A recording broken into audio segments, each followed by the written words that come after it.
हाँ, मेरा उमेश चंद वर्मा नाम है। मैं सीधे आपको केमिस्ट्री में एटॉमिक मॉडल के बारे में बताना चाहता हूँ। यहाँ पे एटॉमिक मॉडल आपको मैं एक्सप्लेन करूँगा। कौन कौन से एटॉमिक मॉडल आपको पढ़ाऊँगा। नंबर 1 है J Thomson atomic model. J Thomson atomic model, इसको हिंदी में भी लिखेंगे तो जे थॉम्सन ही लिखेंगे, तो इसमें हिंदी और इंग्लिश में कोई फ़र्क नहीं है। Rutherford atomic model, Bohr's atomic model और सोमरफील्ड एटॉमिक मॉडल। ये वैसे ही एटॉमिक मॉडल हैं जैसे किसी ने शुरू में देखा नहीं था कि कैसे एटम होते हैं, और इन साइंटिस्टों ने अपना अपना एक्सप्लेन करते चले गए। ये एटॉमिक मॉडल ऐसा है, ये एटॉमिक मॉडल ऐसा है। जैसे किसी ने कभी भूत नहीं देखा और हर आदमी एक्सप्लेन करने लगता भूत ऐसा होता है, ऐसा होता है। जस्ट लाइक आपको इस स्टार्टिंग में जे थॉम्सन ने एटॉमिक मॉडल बताया, कुछ उनकी कमियां थी तो उनका एटॉमिक मॉडल फेल हो गया। रदरफोर्ड ने एटॉमिक मॉडल बताया, उनका एटॉमिक मॉडल फेल हो गया। फिर बोहस का एटॉमिक मॉडल फेल हो गया। फिर सोमरफील्ड का एटॉमिक मॉडल आया। इस प्रकार से हम आपको जे थॉम्सन एटॉमिक मॉडल बताने जा रहे हैं। जे थॉम्सन के एटॉमिक मॉडल की बात मैं करने वाला हूं, जिसे पूरा एक्सप्लेन किए दे रहा हूं। इस atomic model, total atomic model watermelon पे डिपेंड करता है। वाटरमेलन एटॉमिक मॉडल बेस करते हैं, जिसको हिंदी में कह सकते हैं जैसा तरबूज होता है। तरबूज के कंस्ट्रक्शन पर या तरबूज के स्ट्रक्चर पर ये टोटल डिपेंड है, इसीलिए इसे वाटरमेलन एटॉमिक मॉडल भी कहते हैं। सीधे सीधे इसका पॉइंट है, जैसे तरबूज होता है स्फेरिकल लेक शेप में तरबूज होता है, गोली या गोलाकार तरबूज होता है। उसके अंदर जैसे रेड मैटर, लाल पदार्थ एक समान रूप से फैला होता है। लाल पदार्थ एक समान रूप से फैला होता है, जिसे हम पॉजिटिव चार्ज कहते हैं। ये हमने लिख दिया, positive charge red matter uniformly expand. एक पॉजिटिव चार्ज जैसे उसमें लाल पदार्थ एक समान रूप से फैला होता है, उसी प्रकार जे थॉम्सन के एटॉमिक मॉडल में प्रोटॉन एक समान रूप से फैले होते हैं। प्रोटॉन एक समान रूप से फैले होते हैं। Number 2, negative point. Negative charge कैसा है? इसका नेगेटिव चार्ज, जिस प्रकार से तरबूज में बीज धसे होते हैं, जिस प्रकार तरबूज में बीज धसे होते हैं, उसी प्रकार एटम के अंदर इलेक्ट्रॉन धसे हुए होते हैं। उसी प्रकार एटम के अंदर seed of watermelon negative charge, उसी प्रकार तरबूज के अंदर इलेक्ट्रॉन धसे होते हैं। लेकिन शर्त एक होती है, जितना पॉजिटिव चार्ज होता है उतना ही नेगेटिव चार्ज होता है। The amount of positive charge is also equal to the amount of negative charge. Amount of positive charge, amount of negative charge दोनों सेम होते हैं। या यूँ कहना है कि जितने प्रोटॉन होते हैं उतने इलेक्ट्रॉन होते हैं, इसलिए एटम न्यूट्रल होता है। हाँ, ये एटम क्यों फेल हो गया, इसका नेगेटिव पॉइंट क्या था? ये एटम क्यों फेल हो गया? ये अल्फ़ा कणों की स्केटिंग, अल्फ़ा कणों के बारे में ये बता नहीं सका कि अल्फ़ा कण कैसे इस पे काम करते हैं। क्यों नहीं बता सका? अल्फ़ा कणों के स्केटिंग के बारे में आगे मैं एक्सप्लेन कर दूंगा, लेकिन पॉइंट मैं बता रहा हूँ।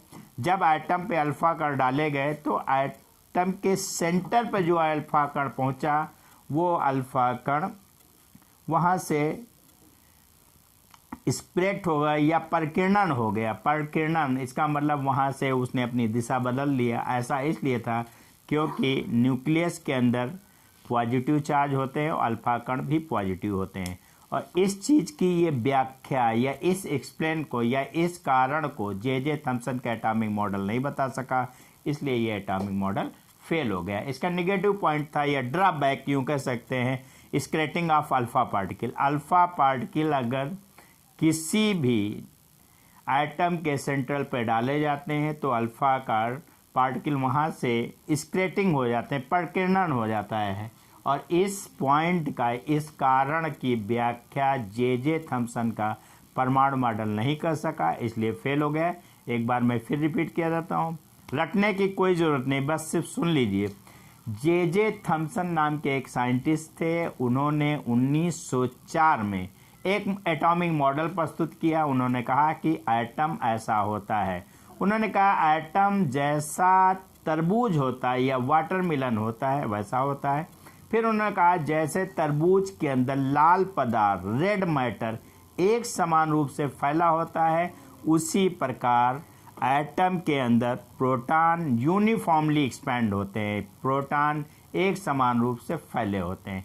नंबर 2 पॉइंट, उन्होंने कहा कि जैसे तरबूज के अंदर लाल पदार्थ में इलेक्ट्रॉन धसे हुए होते हैं, वैसे ही एटम के अंदर जैसे ही तरबूज के अंदर बीज धसे हुए होते हैं, उसी प्रकार एटम के अंदर इलेक्ट्रॉन फंसे हुए होते हैं या धसे हुए होते हैं।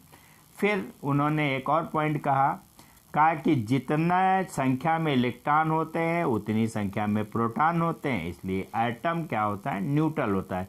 नंबर 3 पॉइंट हो गए। चौथा पॉइंट यहाँ पे है डिफेक्ट या निगेटिव पॉइंट, या जिस कारण से ये एटॉमिक मॉडल फेल हो गया। उसका मूल कारण था कि जब एटम पर अल्फा कणों की बम्बारमेंट करते हैं या अल्फा कणों की बमबारी करते हैं, तो उसके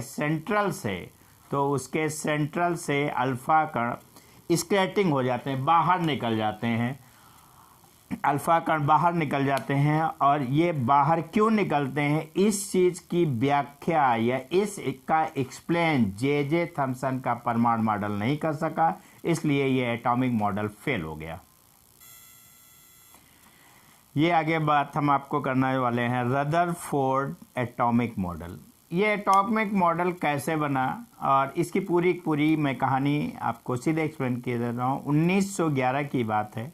रदरफोर्ड नाम के एक साइंटिस्ट थे जिन्होंने जे थॉमसन के एटॉमिक मॉडल को देखा था। उन्होंने क्या किया, एक एटम लिया और उसके ऊपर अल्फा कणों की बम्बारमेंट कर दिया।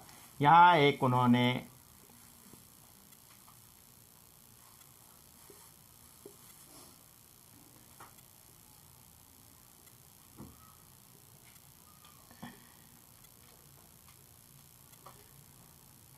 एक अल्फा गन लिया और उससे अल्फा कण निकाले जो न्यूक्लियस पे डाला। जब न्यूक्लियस पे डाला तो कुछ अल्फा कण यहाँ से सीधे मुड़ गए जो न्यूक्लियस के सीध में थे, कुछ उससे दूसरी तरफ मुड़ गए और कुछ सीधे में। जो अल्फा कण इस पे पड़े वो और कुछ अल्फा कण इसको पार कर गए, लेकिन न्यूक्लियस के सामने जो अल्फा कण आया वो वहाँ से हट गया, स्क्रैटिंग हो गई, या यूँ कह दें उसने अपना रास्ता बदल लिया। और इसी को कहते हैं स्क्रैटिंग ऑफ अल्फा पार्टिकल। इसी से जो भी उन्हें ज्ञान प्राप्त हुआ इस प्रैक्टिकल या इस एक्सपेरिमेंट के बाद, रदरफोर्ड को जो ज्ञान प्राप्त हुआ उसी ज्ञान के आधार पर उन्होंने अपने एटॉमिक मॉडल का एक्सप्लेन किया। मैं सीधे आपको रदरफोर्ड एटॉमिक मॉडल की व्याख्या करना चाहता हूँ। रदरफोर्ड एटॉमिक मॉडल को सीधे आपके सामने एक्सप्लेन कर देना चाहता हूँ या इसका पोस्टमार्टम कर देना चाहता हूँ। ये कैसे क्या होता है, सीधे बात करते हैं। रदरफोर्ड का एटॉमिक मॉडल में सीधे बोला जाता है कि इसके अंदर बहुत सारी वृत्तीय कक्षाएं हैं जिनके अंदर इलेक्ट्रॉन घूम रहा है, और घूमते घूमते अंत में ये इलेक्ट्रॉन नाभिक में गिर जाएगा। लेकिन ऐसा नहीं होता, ये इसका निगेटिव पॉइंट है और इस चीज़ के व्याख्या नहीं कर सका, इसलिए फेल हो गया।